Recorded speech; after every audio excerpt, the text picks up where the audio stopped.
नमस्कार,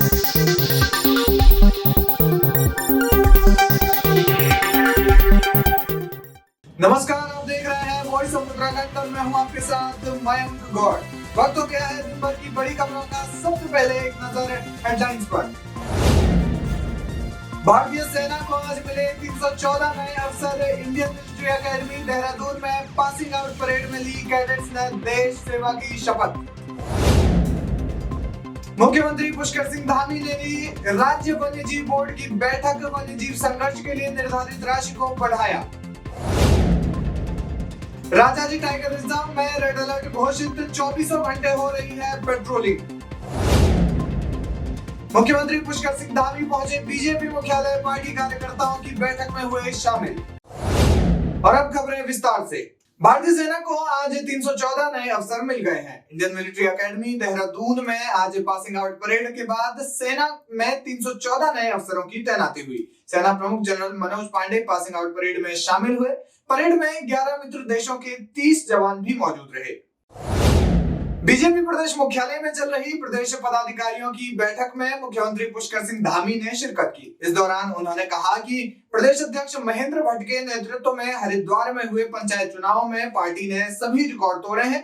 आज पदाधिकारियों की बैठक में भी आगामी चुनावों में पार्टी के बेहतर प्रदर्शन को लेकर रणनीति तैयार की गई है। संगठन की बैठक चल रही है, नए पदाधिकारी बने हैं और आज चूँकि पूरे प्रदेश की टीम नई बन गई है। महेंद्र भट्ट जी के नेतृत्व में अभी उनके बनने के बाद पंचायत का चुनाव हुआ हरिद्वार का, जिसमें ऐतिहासिक विजयश्री हमको मिली है। आगे आने वाले समय के लिए जो हमारे निकाय के चुनाव हैं और लोकसभा के चुनाव हैं, उन चुनावों के लिए हमारे सभी कार्यकर्ता अपने अपने स्थानों पर जनहित के कामों को आगे बढ़ाएंगे, संगठन के कामों को आगे बढ़ाएंगे। सचिवालय में मुख्यमंत्री पुष्कर सिंह धामी ने राज्य वन्यजीव बोर्ड की 18वीं बैठक ली, जिसमें विभागीय मंत्री सुबोध उनियाल सहित तमाम अधिकारी मौजूद रहे।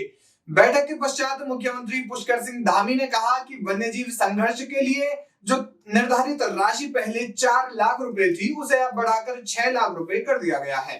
समय समय पर वन्यजीव संघर्ष लगातार यहाँ होता रहा है और उसको देखते हुए हमने उस राशि को पहले 4 लाख की 5 लाख किया और 5 लाख से 6 लाख कर दिया है। इसके साथ साथ जानवरों की भी जो वन्य जीवों की जो कैटेगरी है, उसको कैटेगरी में न बांटकर यह भी निर्णय लिया गया है कि अगर कोई भी जंगली जो जीव के कारण से अगर कहीं पर इस प्रकार की घटना होती है तो उसको सीधे उसी में माना जाएगा। यह भी निर्णय लिया और जो बहुत सारे रुके हुए हमारे प्रस्ताव थे उनको भी मंजूरी दी है। तो 2015-16 के कोई सड़क के मामले से सुरक्षा क्षेत्र का था, एक हमारा पुरोला उत्तरकाशी क्षेत्र का था, उन सभी पर सहमति हुई। और जो वन विभाग के प्रस्ताव हैं, जो वन भूमि हस्तांतरण के मामले हैं, उनको डीएफओ के स्तर से पहले से ही जब प्रस्ताव बनाया जाए उसी समय संबंधित विभाग डीएफओ के कंसल्ट से उसको आगे बढ़ाए, जिससे कि वो ज़्यादा देर न लगे और हो जाए। इसके साथ साथ जो राहत की राशि है, सहायता राशि है, उस सहायता राशि के लिए भी जो है इधर उधर जो भागना पड़ता है, दौड़ना पड़ता है, वो भागना दौड़ना न पड़े। सो मोटो लेकर विभाग स्वयं, आज हमने फैसला लिया है कि विभाग कहीं पर भी वन्य जीव के कारण से इस प्रकार की घटना होती है तो वो सो मोटो लेंगे डीएफओ को और जो भी अन्य अधिकारी हैं उसके लिए सीधे सीधे उनको यहाँ से आज एक शासनादेश निकलेगा, आज के मिनट में तय हो गया है, तो सीधे कार्रवाई करेंगे।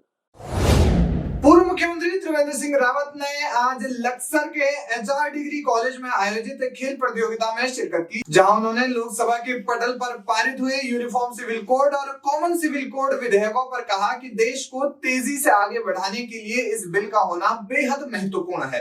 एक विशेष अभियान चलाया कि खेलो इंडिया, और ये प्रयास किया गया कि अधिकतम जो बच्चे हैं वो खेल प्रतियोगिताओं में भाग लें और उसी में से निष्पक्ष भाव से खिलाड़ियों का चयन किया जाए।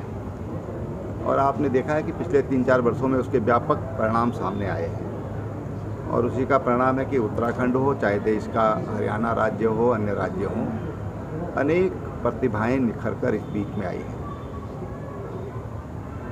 इसी तरह से अगर निष्पक्ष भाव से खिलाड़ियों का चयन होता रहा तो आने वाले 4-5 वर्षों में दुनिया में भारत अपना एक विशेष स्थान बनाएगा, ऐसा मुझे लगता है। आज जो प्रतियोगिता यहाँ पर हो रही है इसमें हरिद्वार के 3 विकास खंडों के जो बच्चे हैं या खिलाड़ी हैं वो यहाँ पर भाग ले रहे हैं। बहुत अच्छा प्रयास है।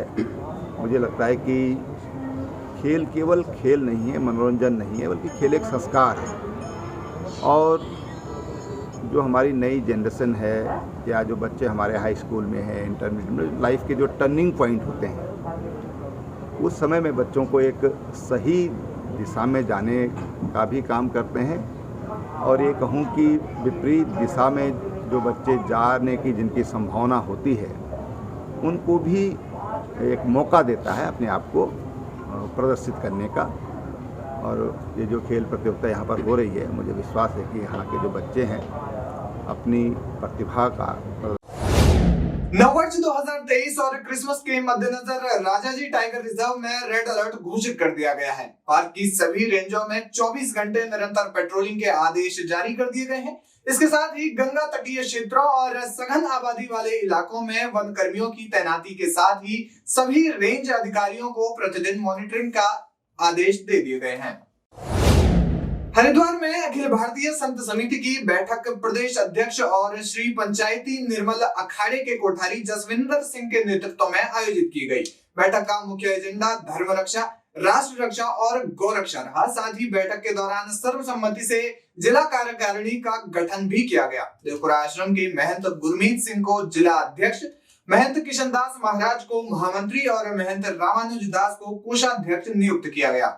आज अखिल भारतीय संत समिति प्रदेश उत्तराखंड की हरिद्वार जिले की बैठक हुई, जिसकी अध्यक्षता हमारे प्रदेश के अध्यक्ष कोठारी जसविंदर सिंह शास्त्री जी ने की, जिसमें जिला हरिद्वार के अंदर एक अध्यक्ष, महामंत्री और कोषाध्यक्ष का चयन किया गया, जिसके लिए हमारे देवपुरा के विरक्त संत गुरमीत सिंह जी महाराज को जिला अध्यक्ष के रूप में मनोनीत किया गया और श्री रामानुज दास जी महाराज को कोषाध्यक्ष पद दिया गया और महामंत्री के लिए कृष्ण दास जी महाराज घनश्याम भवन वालों को उसमें मनोनीत किया गया।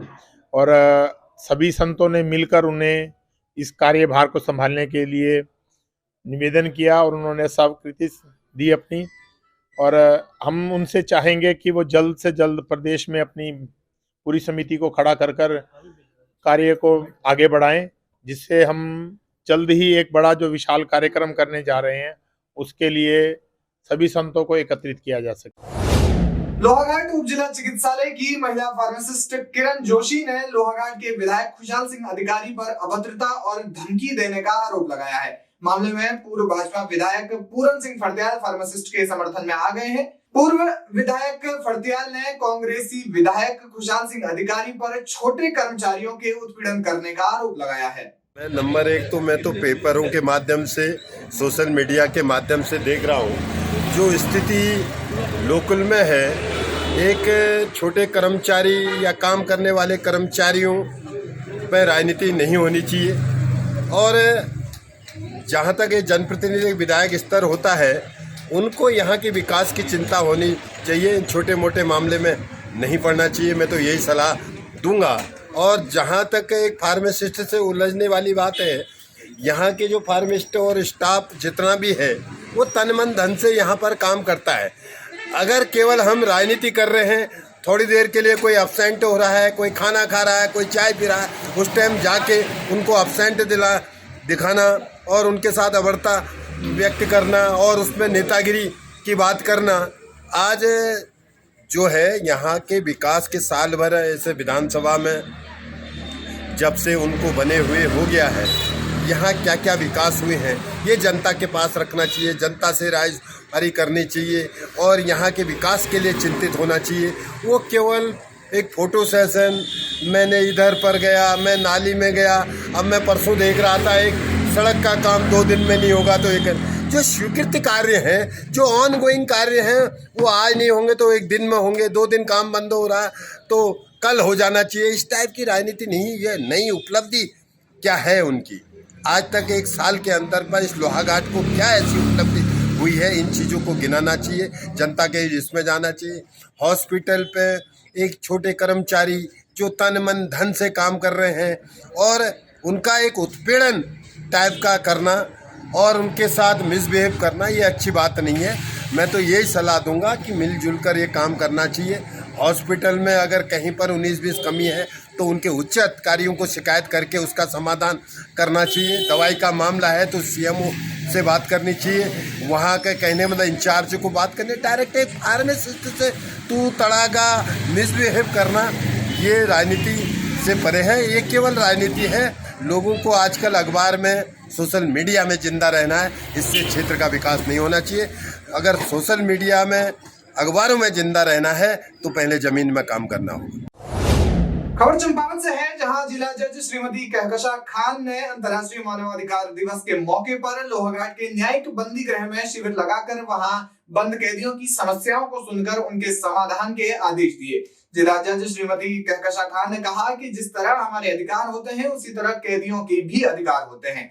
कैदियों ने जिला जज को जेल की भोजन संबंधित समस्या के बारे में बताया। अधिकारों के बारे में हमने कैदियों को समझाया, बताया ज़्यादातर, लेकिन इनमें से लोग ऐसे नहीं हैं जो संविधान या कानून की भाषा को अच्छी तरह समझते हो, तो उनको सरल भाषा में समझाने की कोशिश की गई। उनको थोड़ा सा ये भी हमने अवगत कराने की कोशिश की कि किस प्रकार के अपराध ऐसे हैं जिनमें अगर वो एक बार पकड़े जाते हैं तो ज़मानत होना भी मुश्किल है और सज़ा हो जाती है तो माफ़ी भी नहीं मिल पाती, जैसे एनडीपीएस के अपराध, रेप के अपराध या दहेज हत्या के अपराध। जेल की कंडीशन जो होनी चाहिए आदर्श, वैसी तो यहाँ पर नहीं है स्वाभाविक रूप से, क्योंकि ये जेल है भी नहीं।